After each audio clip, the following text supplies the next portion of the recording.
Hey guys, Ash here from C4E Tech, and in today's video, we are going to be unboxing the new Honor 8 from Huawei and taking a quick look. The packaging feels refreshingly quirky. Appreciate Huawei doing something new here. Setting aside the Honor 8 for a moment, we've got the regular leaflets, a SIM ejector tool, Huawei's quick charge adapter, and a USB Type-C cable. Now let's get back to the Honor 8 and peel the plastic off. This phone feels quite light in hand. The overall looks do seem a little derivative, but the 7.5mm thickness and 153g weight feels nice. We've got a glass back here, Gorilla Glass 3 to be precise, and here's where you find the Honor logo, a fingerprint scanner, the dual 12MP rear cameras, a laser assist for autofocus, and a dual-tone dual LED flash. To the front, on top, we have an 8MP front-facing camera, sensors, and a earpiece that has the notification LED built into it. This is followed by a 5.2-inch Full HD IPS LCD display, and the Honor branding can be found at the bottom. The pixel density is 424 pixels per inch, and this display looks quite good. We have an IR blaster and the secondary noise cancelling microphone up top. The volume rockers and the power key can be found to the right. The primary microphone, a USB Type-C port, and a 3.5mm headphone jack reside at the bottom, and there's nothing but a slot to the left. Here's where you can pop in either two SIM cards or a SIM and a microSD card. Underneath the hood, the Honor 8 sports Huawei's own high-silicon Kirin 950 chip.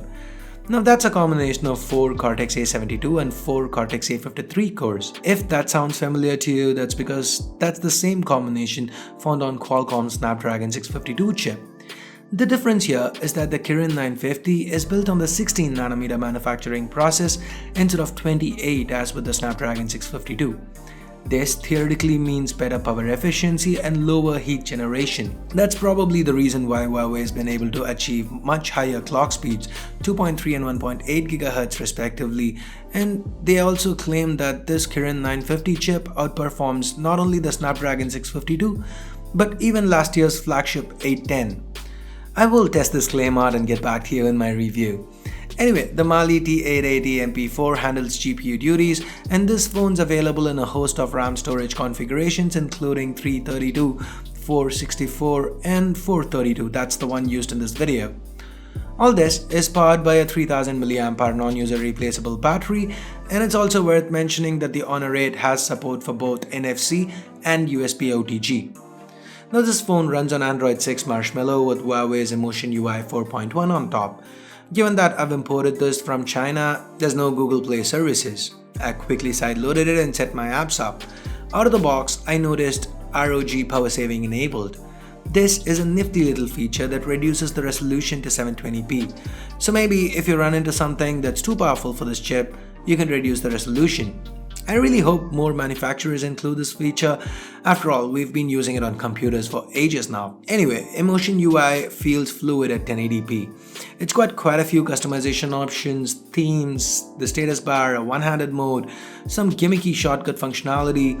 The fingerprint scanner to the back works great. It's also a pressable button. Pressing and holding it launches the flashlight. You can also swipe from top to bottom to pull down the notification bar, or swipe from side to side to move through the images in the gallery. As you see here, with some images we can adjust focus and aperture information after the shot. And that is thanks in large to the dual camera setup we have to the back. 12MP sensors, an aperture of f2.2 and a laser assist for autofocus. The camera UI seems fluid. There are tons of options, well labeled, and most of them quite self-explanatory. The camera's manual video doesn't let you change anything once you start recording, but you can however shoot 1080p 60fps video. The Honor 8 is one of the very few phones to provide this option via the default camera app. Anyway, here are a few quick camera samples I shot around the office. I've popped my SIM cards into the Honor 8 and I'm going to be using it as my primary smartphone for a bit before coming out of the full review.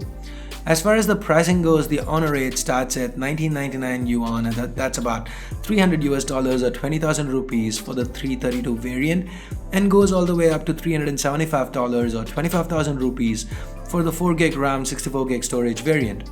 Hopefully Huawei can bring this to India soon.